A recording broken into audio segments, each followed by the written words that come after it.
The city turned its dreariest aspect toward the railway on blackened walls, irregular and ill-paved streets, gloomy warehouses, and overall a gray, smoke-laden atmosphere which gave it mystery and often beauty. Sometimes the softened towers of the great steel bridges rose above the river mist like fairy towers suspended between heaven and earth.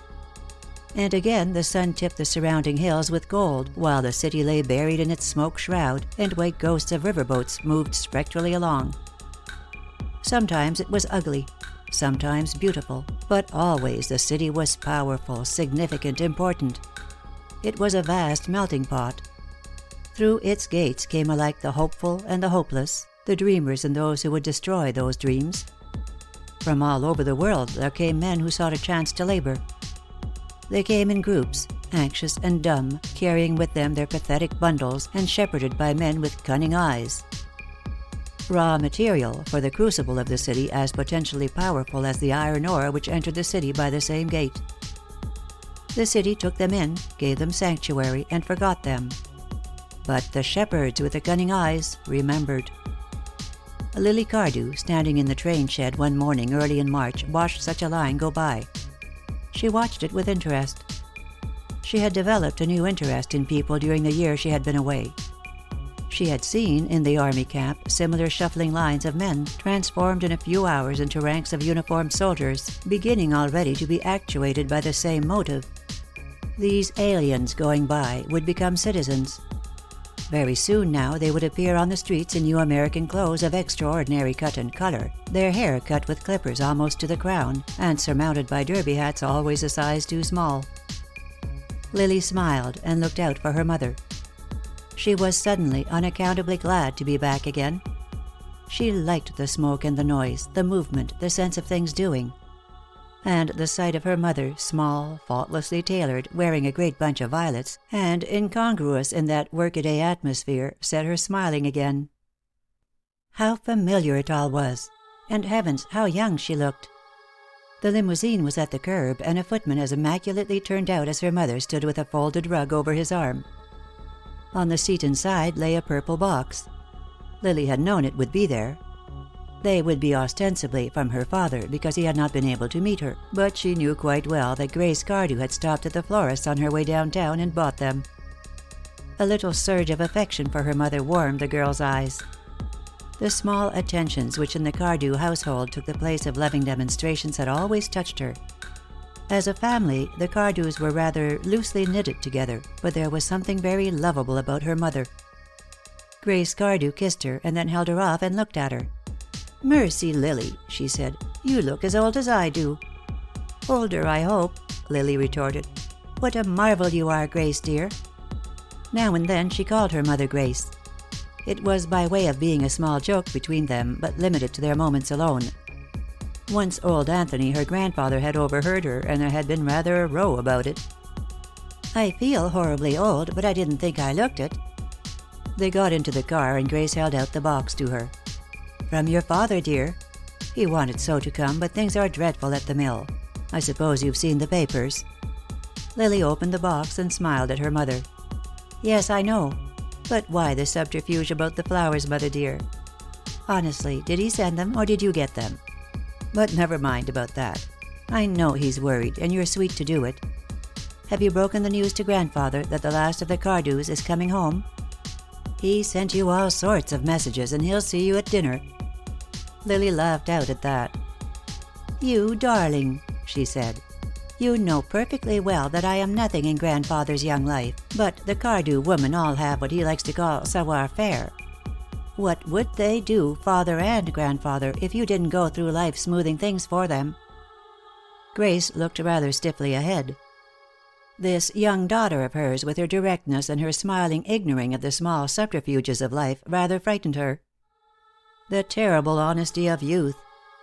All these years of ironing the wrinkles out of life, of smoothing the difficulties between old Anthony and Howard, and now a third generation to contend with. A pitilessly frank and unconsciously cruel generation. She turned and eyed Lily uneasily. "You look tired," she said, "and you need attention.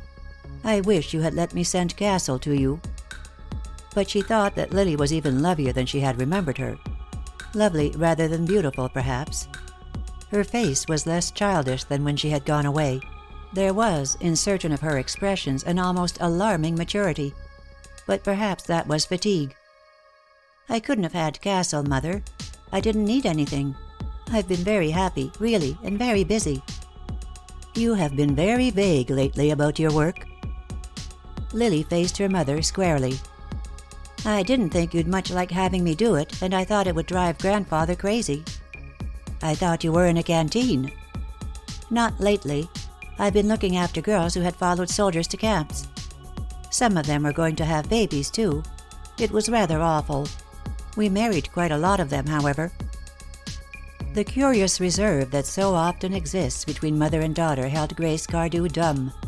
She nodded, but her eyes had slightly hardened. So this was what war had done to her. She had had no son, and had thanked God for it during the war, although old Anthony had hated her all her married life for it. But she had given her daughter, her clear-eyed daughter, and they had shown her the dregs of life. Her thoughts went back over the years. To Lily as a child, with Mademoiselle always at her elbow, and life painted as a thing of beauty. Love, marriage, and birth were divine accidents. Death was a quiet sleep, with heaven just beyond, a sleep which came only to age, which had wearied and would rest. Then she remembered the day when Eleanor Cardew, poor unhappy Eleanor, had fled back to Anthony's roof to have a baby, and after a few rapturous weeks for Lily, the baby had died. "But the baby isn't old," Lily had persisted, standing in front of her mother with angry, accusing eyes. Grace was not an imaginative woman, but she turned it rather neatly, as she told Howard later. "It was such a nice baby," she said, feeling for an idea. "I think probably God was lonely without it and sent an angel for it again." "But it is still upstairs," Lily had insisted.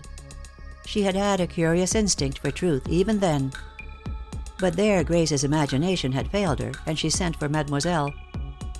Mademoiselle was a good Catholic and very clear in her own mind, but what she left in Lily's brain was a confused conviction that every person was two persons, a body and a soul. Death was simply a split-up then. One part of you, the part that bathed every morning and had its toenails cut, and went to dancing school in a white frock and thin black silk stockings and carriage boots over pumps, that part was buried and would only come up again at the resurrection. But the other part was all the time very happy and mostly singing. Lily did not like to sing. Then there were the matter of tears. People only cried when they hurt themselves. She had been told that again and again when she threatened tears over her music lesson. But when Aunt Eleanor had gone away she had found Mademoiselle, the deadly antagonist of tears, weeping. And here again Grace remembered the child's wide, insistent eyes. "Why?" "She is sorry for Aunt Eleanor." "Because her baby's gone to God? She ought to be glad, oughtn't she?" "Not that," said Grace, and had brought a box of chocolates and given her one, although they were not permitted save one after each meal. Then Lily had gone away to school. How carefully the school had been selected. When she came back, however, there had been no more questions, and Grace had sighed with relief. The bad time was over anyhow. But Lily was rather difficult those days. She seemed, in some vague way, resentful. Her mother found her, now and then, in a frowning, half-defiant mood. And once, when Mademoiselle had ventured some jesting remark about young Alston Denslow, she was stupefied to see the girl march out of the room, her chin high, not to be seen again for hours. Grace's mind was subconsciously remembering those things even when she spoke. "I didn't know you were having to learn about that side of life," she said, after a brief silence. "That side of life is life, Mother," Lily said gravely. But Grace did not reply to that. It was characteristic of her to follow her own line of thought. "I wish you wouldn't tell your grandfather. You know he feels strongly about some things. And he hasn't forgiven me yet for letting you go." Rather diffidently, Lily put her hand on her mother's. She gave her rare caresses shyly, with averted eyes, and she was always more diffident with her mother than with her father. Such spontaneous bursts of affection as she sometimes showed had been lavished on Mademoiselle. It was Mademoiselle she had hugged rapturously on her small feast days, Mademoiselle who never demanded affection, and so received it. "Poor mother," she said. "I have made it hard for you, haven't I? Is he as bad as ever?" She had not pinned on the violets, but sat holding them in her hands, now and then taking a luxurious sniff. She did not seem to expect a reply. Between Grace and herself it was quite understood that old Anthony Cardew was always as bad as could be. "There is some sort of trouble at the mill. Your father is worried." And this time it was Lily who did not reply. She said inconsequentially, "We're saved, and it's all over. But sometimes I wonder if we were worth saving. It all seems such a mess, doesn't it?" She glanced out. They were drawing up before the house, and she looked at her mother whimsically. "The last of the Cardews returning from the wars," she said. "Only she is unfortunately a she, and she hasn't been any nearer the war than the state of Ohio." Her voice was gay enough, but she had a quick vision of the grim old house, had she been the son they had wanted to carry on the name, returning from France. The Cardews had fighting traditions. They had fought in every war from the Revolution on. There had been a Cardew in Mexico in '48, and in that upper suite of rooms to which her grandfather had retired in wrath on his son's marriage, she remembered her sense of awe as a child on seeing on the wall the sword he had worn in the Civil War. He was a small man, and the scabbard was badly worn at the end, mute testimony to the long, forced marches of his youth. Her father had gone to Cuba in '98 and had almost died of typhoid fever there, contracted in the marshes of Florida. Yes, they had been a fighting family. And now her mother was determinedly gay. There were flowers in the dark old hall, and Grayson, the butler, evidently waiting inside the door, greeted her with the familiarity of the old servant who had slipped her sweets from the pantry after dinner parties, in her little girl years.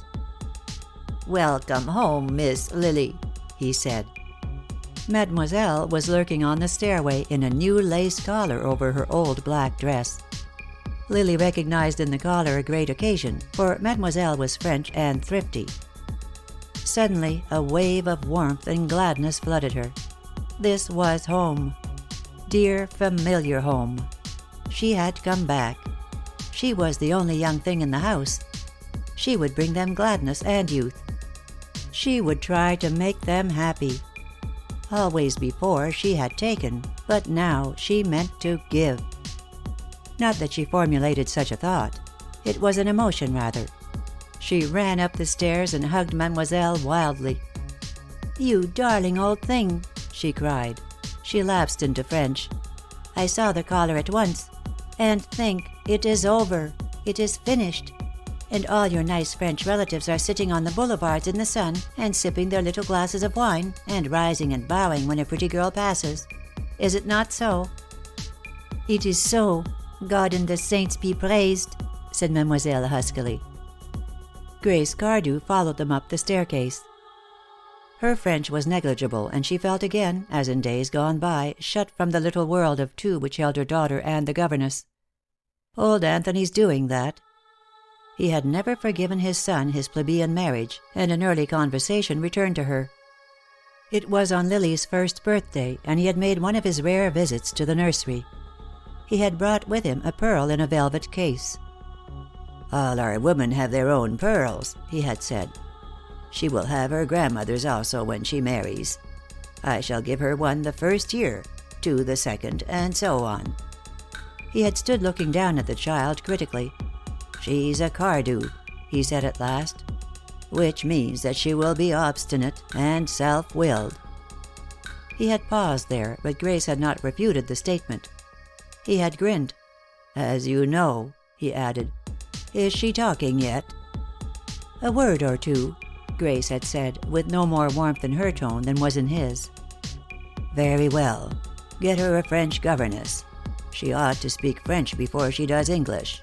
It is one of the accomplishments of a lady. Get a good woman, and for heaven's sake arrange to serve her breakfast in her room. I don't want to have to be pleasant to any chattering French woman at 8 in the morning." "No, you wouldn't," Grace had said. Anthony had stamped out, but in the hall he smiled grimly. He did not like Howard's wife, but she was not afraid of him. He respected her for that. He took good care to see that the Frenchwoman was found, and at dinner, the only meal he took with the family, he would now and then send for the governess and Lily to come in for dessert. That, of course, was later on, when the child was nearly 10.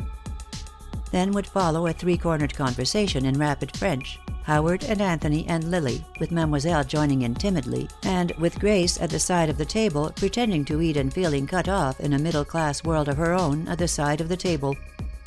Anthony Cardew had retained the head of his table, and he had never asked her to take his dead wife's place. After a time Grace realized the consummate cruelty of those hours. The fact that Lily was sent for not only because the old man cared to see her, but to make Grace feel the outsider that she was. She made desperate efforts to conquer the hated language, but her accent was atrocious. Anthony would correct her suavely, and Lily would laugh in childish, unthinking mirth. She gave it up at last. She never told Howard about it. He had his own difficulties with his father, and she would not add to them. She managed the house, checked over the bills and sent them to the office, put up a cheerful and courageous front, and after a time sheathed herself in an armor of smiling indifference. But she thanked heaven when the time came to send Lily away to school. The effort of concealing the armed neutrality between Anthony and herself was growing more wearing. The girl was observant, and Anthony had been right, she was a Cardew. She would have fought her grandfather out on it, defied him, accused him, hated him. And Grace wanted peace. Once again, as she followed Lily and Mademoiselle up the stairs, she felt the barrier of language, and back of it the Cardew pride and traditions that somehow cut her off. But in Lily's rooms she was her sane and cheerful self again. Inside the doorway the girl was standing, her eyes traveling over her little domain ecstatically. "How lovely of you not to change a thing, Mother," she said. "I was so afraid. I know how you hate my stuff. But I might have known you wouldn't. All the time I've been away, sleeping in a dormitory and taking turns at the bath, I have thought of my own little place." She wandered around, touching her familiar possessions with caressing hands. "I've a good notion," she declared, "to go to bed immediately, just for the pleasure of lying in linen sheets again." Suddenly she turned to her mother. "I'm afraid you'll find I've made some queer friends, Mother." "What do you mean by queer?" "People no proper Cardew would care to know," she smiled. "Where's Ellen? I want to tell her I met somebody she knows out there, the nicest sort of a boy." She went to the doorway and called lustily, "Ellen! Ellen!" The rustling of starched skirts answered her from down the corridor. "I wish you wouldn't call, dear." Grace looked anxious. "You know how your grandfather. There's a bell for Ellen." "What we need around here," said Lily cheerfully, "is a little more calling. And if grandfather thinks it is unbefitting the family dignity, he can put cotton in his ears. Come in, Ellen. Ellen, do you know that I met Willie Cameron in the camp?" "Willie?" squealed Ellen. "You met Willie? Isn't he a fine boy, Miss Lily?" "He's wonderful," said Lily. "I went to the movies with him every Friday night." She turned to her mother. "You would like him, Mother. He couldn't get into the army. He is a little bit lame. And," she surveyed Grace with amused eyes, "you needn't think what you are thinking. He is tall and thin and not at all good looking, is he, Ellen?" "He is a very fine young man," Ellen said rather stiffly. "He's very highly thought of in the town I come from. His father was a doctor and his buggy used to go around day and night. When he found they wouldn't take him as a soldier he was like to break his heart." "Lame?" Grace repeated, ignoring Ellen. "Just a little. You forget all about it when you know him, don't you, Ellen?" But at Grace's tone Ellen had remembered. She stiffened and became again a housemaid in the Anthony Cardew house, a self-effacing, rubber-heeled, pink-uniformed lower servant. She glanced at Mrs. Cardew, whose eyebrows were slightly raised. "Thank you, miss," she said, and went out, leaving Lily rather chilled and openly perplexed. "Well," she said. Then she glanced at her mother. "I do believe you are a little shocked, Mother, because Ellen and I have a mutual friend in Mr. William Wallace Cameron. Well, if you want the exact truth, he hadn't an atom of use for me until he heard about Ellen." She put an arm around Grace's shoulders. "Brace up, dear," she said smilingly. "Don't you cry. I'll be a Cardew by and by." "Did you really go to the moving pictures with him?" Grace asked, rather unhappily. She had never been inside a moving picture theater. To her they meant something a step above the corner saloon and a degree below the burlesque houses. They were constituted of bad air and unchaperoned young women accompanied by youths who dangled cigarettes from a lower lip, all obviously of the lower class, including the cigarette, and of other women, sometimes drab, dragged of breast, and carrying children who should have been in bed hours before. Or still others, wandering in pairs, young, painted, and predatory. She was not imaginative, or she could not have lived so long in Anthony Cardew's house. She never saw in the long line waiting outside even the meanest of the little theaters that had invaded the once sacred vicinity of the Cardew house, the cry of every human heart for escape from the sordid, the lure of romance, the call of adventure and the open road. "I can't believe it," she added.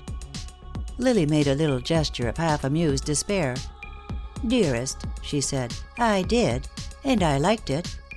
Mother, things have changed a lot in 20 years.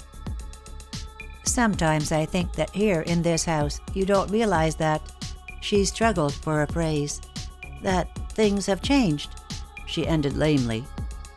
"The social order and that sort of thing, you know, caste." She hesitated. She was young and inarticulate, and when she saw Grace's face, somewhat frightened. But she was not old Anthony's granddaughter for nothing. "This idea of being a Cardew," she went on, "that's ridiculous, you know. I'm only half Cardew anyhow. The rest is you, dear, and it's got being a Cardew beaten by quite a lot." Mademoiselle was deftly opening the girl's dressing case, but she paused now and turned. It was to Grace that she spoke, however. "They come home like that, all of them," she said. "In France also. But in time they see the wisdom of the old order, and return. It is one of the fruits of war." Grace hardly heard her. "Lily," she asked, "you are not in love with this Cameron person, are you?" But Lily's easy laugh reassured her. "No, indeed," she said, "I am not. I shall probably marry beneath me, as you would call it, but not William Wallace Cameron. For one thing, he wouldn't have grandfather in his family." Some time later Mademoiselle tapped at Grace's door, and entered. Grace was reclining on a chaise longue, towels tucked about her neck and over her pillows, while Castle, her elderly English maid, was applying ice in a soft cloth to her face. Grace sat up. The towel, pinned around her hair like a coif, gave a placid, almost nun-like appearance to her still lovely face. "Well?" she demanded. "Go out for a minute, Castle." Mademoiselle waited until the maid had gone. "I have spoken to Ellen," she said, her voice cautious. "A young man who does not care for women, a clerk in a country pharmacy. What is that, Mrs. Cardew?" "It would be so dreadful, Mademoiselle. Her grandfather." "But not handsome," insisted Mademoiselle. "And lame. Also, I know the child. She is not in love. When that comes to her, we shall know it." Grace lay back, relieved, but not entirely comforted. "She is changed, isn't she, Mademoiselle?" Mademoiselle shrugged her shoulders. "A phase," she said. She had got the word from old Anthony, who regarded any mental attitude that did not conform with his own as a condition that would pass. "A phase only. Now that she is back among familiar things, she will become again a daughter of the house." "Then you think this talk about marrying beneath her?" "She has had liberty," said Mademoiselle, who sometimes lost an aspirate.